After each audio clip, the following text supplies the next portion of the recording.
Preste atenção nessas imagens. O que você está vendo? Flores. Só flores? É. Tem certeza? Tenho, quer dizer... Não. São flores e plantas? E frutas também? E o que mais? Mais? Acho que não tem mais nada. Olha mais de perto. E agora? O que você está vendo além de uma flor? Um triângulo? Exatamente, um triângulo. Mas esse triângulo não existe, a gente só imagina esse triângulo aí. Será? O que você sabe sobre triângulos? Eu sei o que a gente aprende na escola. Um triângulo tem 3 lados. E dentro dele? 3 ângulos. E você sabe para que serve um triângulo? Para fazer desenhos? Não só para isso. O triângulo é uma forma que está por todos os lados, inclusive ajudando outras formas. Então a gente costuma usar na estrutura o triângulo como algo que torna as coisas estáveis. O que é estabilidade na estrutura? Ela não se deformar, não mudar de forma. Na hora que entrarem as ações, as cargas, o vento, as coisas que vão exigir dela que ela trabalhe, ela vai responder a isso, aguentar o tranco, mas não mudar de forma. Isso é estabilidade. Para isso, então, a gente pega esse quadradinho e divide esse quadradinho em 2 triângulos. Não mexeu nunca mais. Em algumas situações, os triângulos são bastante visíveis, né?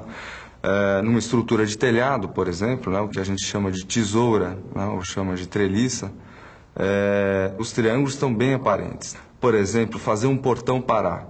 Né? A gente conhece aquele portão que tem aquelas longarinas, né, as ripas todas em pé, 2 na horizontal, e aí vem o sujeito e coloca uma terceira na diagonal, formando 2 triângulos que consiste justamente em desenhar essa estrutura, um caminho melhor para essas forças na estrutura do portão.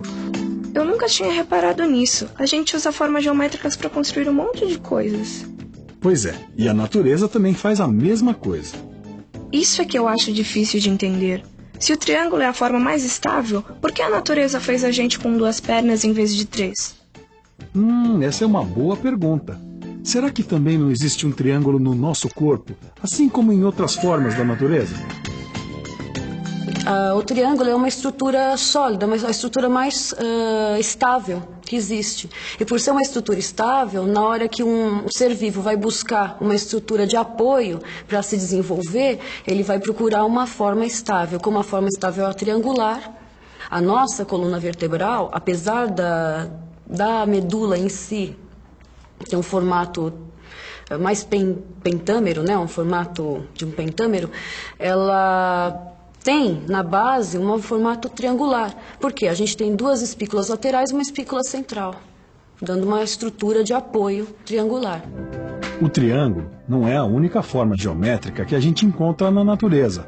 Veja as flores. Além das formas triangulares, elas podem lembrar um quadrado ou um pentágono. Caramba! Eu nunca pensei que o mundo pudesse ser tão geométrico. Pois é. Mesmo nas formas de vida mais complexas, a gente pode descobrir, escondidas, as formas geométricas. Mesmo num bicho esquisito como esse aí? Não sei, não. Veja como a gente pode criar formas geométricas bem complexas a partir das formas mais simples.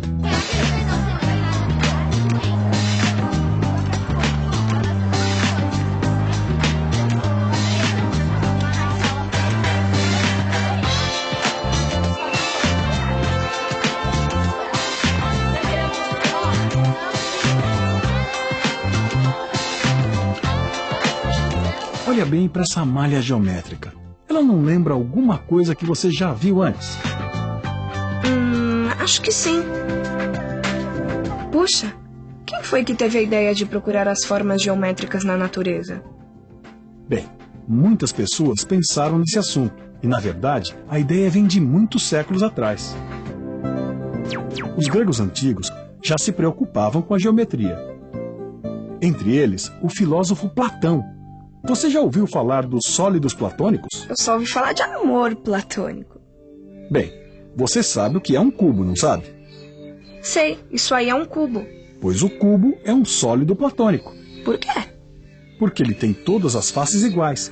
Veja bem, todos os lados do cubo são quadrados idênticos e virando para qualquer posição, ele sempre mantém o mesmo aspecto. O tetraedro. Nesse sólido, todas as faces são triângulos idênticos. Outro sólido platônico é o octaedro.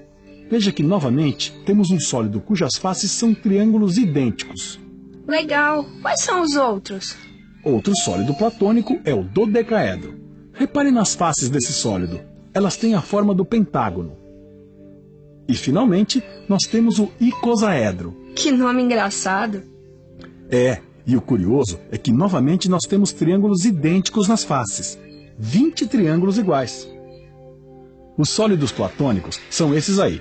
O tetraedro, o cubo, o octaedro, o dodecaedro e o icosaedro. Agora presta atenção. As faces do tetraedro são triângulos. As faces do cubo são quadrados.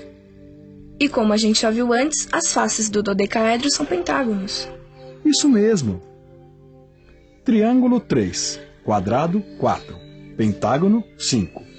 3, 4 e 5. Essa combinação de números é muito importante. Peraí, o octaedro e o icosaedro ficaram de fora? Os dois têm faces triangulares como o tetraedro. Calma, calma. Vamos ver o que um especialista tem a dizer sobre isso. Se eu pegar os que são feitos com triângulos, nós vamos ver o seguinte, que eu tenho 1, 2, 3 arestas que saem de cada vértice. Aqui, do octaedro, eu tenho 1, 2, 3, 4 arestas que saem de cada vértice. E no icosaedro, eu tenho 1, 2, 3, 4 e 5 arestas que saem de cada vértice. De novo, 3, 4 e 5. Os números 3, 4 e 5 também aparecem num triângulo muito famoso. O triângulo de Pitágoras. Nesse triângulo, um lado mede 3, o outro 4 e o outro 5. Você conhece esse triângulo, não conhece? Conheço. É o triângulo daquela fórmula chata que a gente tem que decorar. A soma dos quadrados dos catetos é igual ao quadrado da hipotenusa. Ah, você acha isso chato porque ninguém mostrou que existe uma relação entre a forma e a fórmula. Como assim? O Pitágoras resolveu dividir os lados desse tipo de triângulo em partes iguais. E ficou assim: 3 partes num lado, 4 partes no outro e 5 partes no lado maior. Aí ele fez o seguinte: desenhou um quadrado a partir de cada um dos lados do triângulo. Depois, o Pitágoras quadriculou os 2 quadrados dos lados menores, os tais dos catetos. Esses quadradinhos aí são todos iguais. Os azuis e os vermelhos têm o mesmo tamanho. Observe agora o que acontece. Viu só? Os quadradinhos no quadrado da hipotenusa são os mesmos quadradinhos dos quadrados dos catetos. E é isso que quer dizer a fórmula. A soma dos quadrados dos catetos é igual ao quadrado da hipotenusa. Genial! E essa fórmula vale para todos os triângulos retângulos. Puxa, agora eu sempre vou olhar para o mundo com outros olhos. Nunca pensei que a geometria pudesse ser tão legal. Eu sabia que você ia dizer isso.